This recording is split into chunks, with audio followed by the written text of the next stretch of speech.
Good morning सभी को। आज हम पढ़ेंगे बरड़ अर्थात जो बूंदीवाग के जो किसान आंदोलन था उसके बारे में। बिजोलिया और बेंगू के किसानों को के समान बूंदी राज्य के जो किसान थे उनको भी कई प्रकार से परेशानी होती थी, इसलिए उन्होंने भी आंदोलन किया था। अनेक प्रकार की लागतें, बेगार की ऊंची दरों पर लगान के रकम देना पड़ती थी।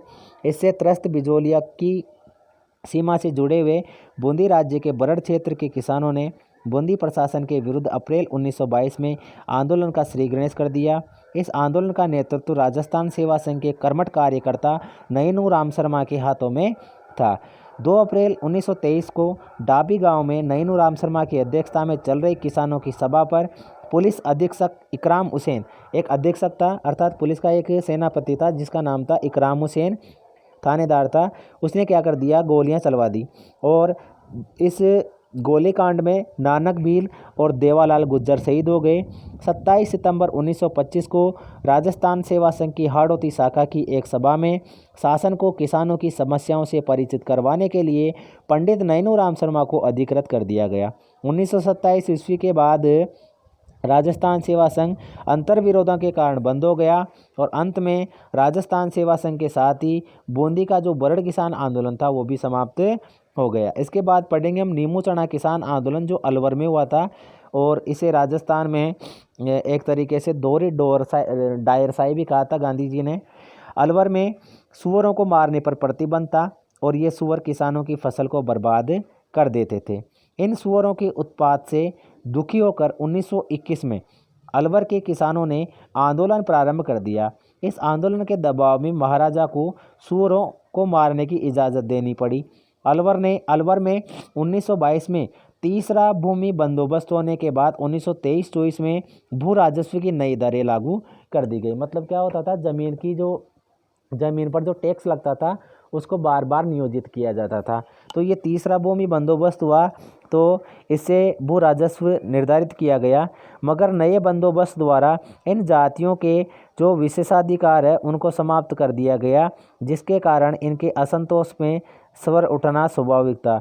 यद्यपि अन्य जातियों के किसान भी इस आंदोलन से संतुष्ट नहीं थे, मगर इसके विरोध में नेतृत्वकारी भूमिका राजपूतों ने निभाई। अलवर के बानसूर और गाजी का थाना के राजपूतों ने भूमि बंदोबस्त के नाम पर लगने वाले इन करों का विरोध किया और रेजिडेंट से शिकायत भी की। इस प्रकार की शिकायत करने से महाराजा जयदेव सिंह बहुत क्रोधित हुए। 14 मई 1925 ईस्वी को भू राजस्व के नाम पर होने वाले इस लूट पर चर्चा के लिए किसान अलवर की बानसूर तहसील के नीमू चना नामक गांव में एकत्रित हुए। एकाएक राज्य की सेना के कमांडर छज्जू सिंह के नेतृत्व में इन किसानों को घेर कर गोलियों की बौछार की गई तथा उनके घर जला दिए गए। इस घटना में 156 व्यक्ति मारे गए और लगभग 600 लोग घायल हो गए। रियासत नामक समाचार पत्र ने इस हत्याकांड की तुलना जलियांवाला बाग हत्याकांड से की है, जबकि महात्मा गांधी ने यंग इंडिया में इस घटनाकांड को दोहरी डायरसाई की संज्ञा दी है। अर्थात जिस प्रकार से जनरल डायर ने गोलियां चलाई थी वैसे ही जो छज्जू सिंह है उसने भी गोलियां चलवाई थी, इसलिए इसे दोहरी डायरसाई कहा गया और इसे जलियांवाला बाग हत्याकांड से भी अधिक भयानक बताया गया। राजस्थान में प्रजामंडल आंदोलन पढ़ेंगे हम। 20वीं शताब्दी के आरंभिक दशकों में राजस्थान के विभिन्न भागों में सामंती अत्याचारों एवं शोषण के विरुद्ध अनेक आंदोलन शुरू हो गए, किंतु इन आंदोलनों का उद्देश्य केवल भू राजस्व में कमी एवं सामंती अत्याचारों से मुक्ति प्राप्त करना ही था।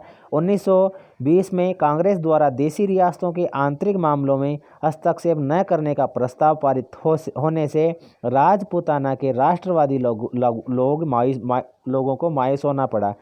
1927 में अखिल भारतीय देशी राज्य लोक परिषद की स्थापना होने के बाद राजनीतिक कार्यकर्ताओं को एक ऐसा मंच मिल गया जहां वे अपनी बात रख सके या कह सके।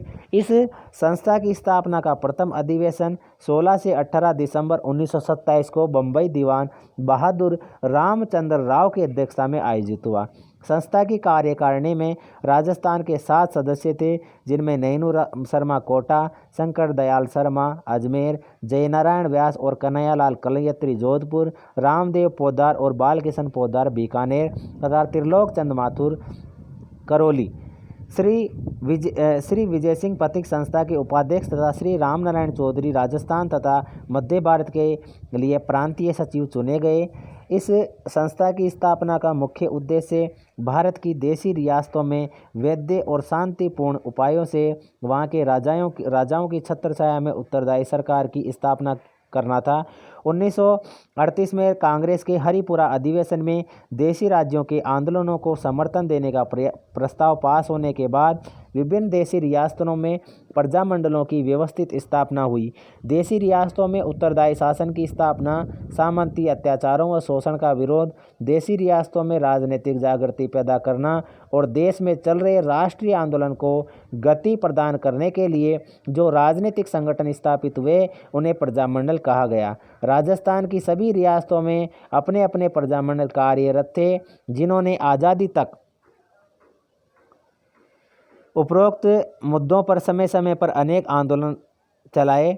अब देखिए, ये जो प्रजामंडल है वो ये हमारे 20 प्रजामंडल है राजस्थान के, ठीक है। सबसे पहले जयपुर प्रजामंडल है, 1931 में बनाया गया। जमनालाल बजाज और कपूरचंद पाटनी संस्थापक थे। दूसरा बूंदी है, जो 1931 में कांतिलाल संस्थापक थे। हाड़ौती प्रजामंडल 1934 में पंडित नैनू राम शर्मा इसके संस्थापक थे। मारवाड़ प्रजामंडल 1934 में जयनारायण व्यास इसके संस्थापक थे। सिरोही प्रजामंडल 1934 में वृद्धि शंकर त्रिवेदी इसके संस्थापक थे। बीकानेर प्रजामंडल की बात करें तो मगाराम वैद्य थे और 1936 में बनाया गया था। कोटा प्रजामंडल 1939 में पंडित नैनू राम शर्मा इसके संस्थापक थे। मेवाड़ प्रजामंडल 1938 में माणिक्यलाल वर्मा इसके संस्थापक थे। ऐसे ये कुल हमारे 20 प्रजामंडल है और 20 ही इनके संस्थापक है, ठीक है। और इनकी सबकी जो तिथियां हैं वो अलग अलग वर्ष में बनाए गए थे।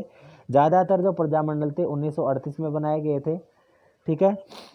प्रजामंडल आंदोलन की सबसे बड़ी उपलब्धि थी, इसने महिलाओं को घर की चार दीवारी से बाहर निकालकर पुरुषों के बराबर खड़ा कर दिया। अनेक महिलाओं ने आंदोलनों में सक्रिय रूप से भाग भी लिया, गिरफ्तारियां भी दी। जयपुर प्रजामंडल के आंदोलनों में अनेक महिलाओं ने भाग लिया, जिनमें रमा देवी देशपांडे, सुशीला देवी, इंदिरा देवी, अंजना देवी, ठीक है। भारत छोड़ो आंदोलन के दौरान जोधपुर में गोरजा देवी, सावित्री देवी भाटी, सिरे कंवल व्यास, राजकौर व्यास आदि ने गिरफ्तारियां दी और उदयपुर में माणिक्यलाल वर्मा की पत्नी नारायणी देवी ने अपने 6 माह के पुत्र को गोद में लिए जेल में गई।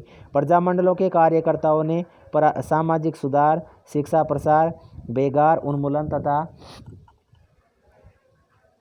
दलित आदिवासियों के उत्थान पर भी ध्यान दिया। इन संगठनों ने उत्तरदायी संघर्ष के लिए आंदोलन चलाए, जिससे राजशाही और सामंती शोषण से जो दबी हुई राजस्थान की जनता थी उसमें राजनीतिक जनजागृति पैदा हुई। 1938 ईस्वी से पहले देशी रियासतों की जनता का राष्ट्रीय आंदोलन के साथ प्रत्येक सामंजस्य नहीं था, किंतु प्रजामंडलों की स्थापना के बाद 1942 के भारत छोड़ो आंदोलन के दौरान यहाँ के स्थानीय आंदोलन राष्ट्रीय आंदोलन का हिस्सा बन गए। इससे राष्ट्रीय आंदोलन को बढ़ावा मिला। अर्थात जो गांधी जी ने जो आंदोलन चला रखे थे उनके साथ में जो कंधे से कंधा मिलाकर इन्होंने साथ दिया और देश को आज़ाद करवाने का काम भी किया है, ठीक है। तो ये जो हमारा तीसरा लेसन है ये कंप्लीट होता है।